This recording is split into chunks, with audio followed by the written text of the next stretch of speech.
Les aigles se rassemblent.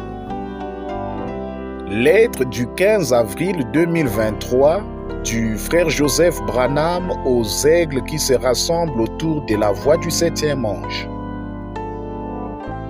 Cher arbre épouse, quel jubilé l'arbre épouse est en train de vivre. Notre cœur et notre âme brûlent au-dedans de nous comme jamais auparavant. Il marche et parle avec nous, révélant sa parole. Les choses se produisent si rapidement que nous avons de la difficulté à suivre.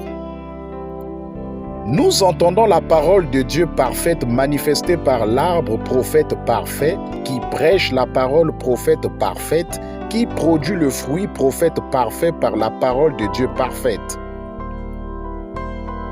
Tout ce qui a été détruit et dévoré par les 4 messagers de mort qui ont tué l'arbre, cela a maintenant été restauré par 4 messagers de vie.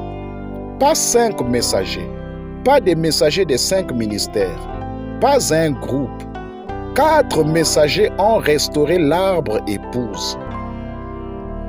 Depuis le commencement du temps, Dieu a attendu qu'arrive ces jours et cette saison afin de pouvoir voir son fruit en son temps par la saison du prophète. Nous sommes ce fruit-là. C'est maintenant la saison. Le temps de la moisson est arrivé. Ce week-end de Pâques a été comme aucun autre Pâques que qui que ce soit ait jamais vécu. Nous ne serons plus jamais les mêmes. Une telle présence du Seigneur. Je m'attendais à ce que l'enlèvement se produise à tout moment. Dans la Bible, David a prononcé ces paroles. Ils ont percé mes mains et mes pieds. Je pourrais compter tous mes os. Eux, ils observent, ils me regardent. Les gens lisaient et entendaient ce passage depuis des centaines d'années. Mais quand Jésus a été suspendu là à la croix devant leurs yeux, l'épouse a dû le regarder et prendre conscience qu'aujourd'hui cette écriture est accomplie devant nos propres yeux. Quel sentiment ils ont dû ressentir quand ils ont pris conscience qu'ils étaient en train de voir de leurs yeux cette écriture s'accomplir et qu'ils faisaient partie de la parole écrite. Ça, c'est nous maintenant. Nous vivons au jour où toutes les dernières écritures s'accomplissent devant nos propres yeux. Et nous faisons partie de cette écriture. Il agit là parmi nous. C'est la fin du 3e jour. Il est apparu et nous a montré son signe de la résurrection. Il est le même hier, aujourd'hui et éternellement. Nous sommes les fruits vivants de sa présence. Il s'est manifesté et il nous apparaît tous. Et il nous apparaît à tous son Église. Comment le fait-il? Le prophète a été repris de cette terre, mais le Saint-Esprit est sur les bandes et il parcourt les nations et le monde entier. C'est le ministère vivant du Seigneur Jésus-Christ. Il rassemble toute son épouse par la seule chose qui peut le faire et qui le fera. Sa parole, sa voix, appuyée sur play. Aujourd'hui, cette écriture est accomplie. Il est l'arbre époux du jardin d'Éden. Mais l'arbre époux sans la femelle ne peut pas porter de fruits. Il lui faut un arbre épouse. Ça, c'est vous. Et vous êtes nés du même matériau. La parole a été faite chair en vous. La même vie qui est dans l'époux est maintenant en vous. L'épouse s'écrie « Alléluia, Amen, gloire ». Qu'a-t-il en réserve pour nous maintenant? Écriture.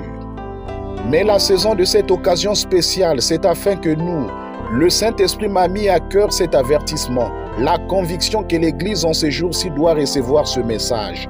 En effet, je crois que ce sont là les messages les plus remarquables de la Bible, parce qu'ils révèlent Christ dans son Église à l'heure actuelle. Fin de citation, frère Joseph continue. Ainsi, l'épouse se rassemblera ce dimanche à midi, heure de Jeffersonville, alors que nous écouterons la révélation de Jésus-Christ du 4-12e mois 1960. J'aimerais vous encourager à écouter ou à lire chaque semaine dans l'exposé de cet âge de l'Église le chapitre que nous aurons écouté chaque dimanche. Nous allons mettre l'enregistrement en anglais sur Lifeline, Voice Radio chaque jour à différents moments. Mais sentez-vous bien à l'aise de lire, d'écouter, d'étudier cela tout au long de la semaine, à n'importe quel moment. Réjouissons-nous et soyons heureux. Ne fixez pas vos regards sur ce monde, sur le péché et sur le désespoir tout autour de nous. Célébrons tout ce qu'il fait pour nous chaque jour. Au jour de Moïse, je suis certain que les gens demandaient constamment à Moïse, « Quand quitterons-nous cet endroit? Quand allons-nous partir d'ici ?» Je peux tout simplement entendre Moïse calmer les gens et dire, « Quand Dieu sera prêt, pour l'instant profitez de tout ce qu'il fait pour vous. Avez-vous des grenouilles dans votre maison? Non.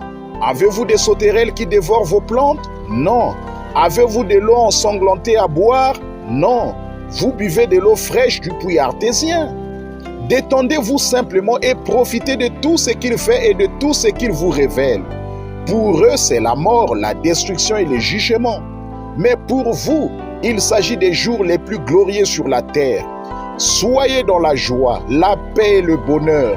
Louez simplement le Seigneur pour tout ce qu'il fait et soyez dans l'expectative de ce qu'il fera ensuite.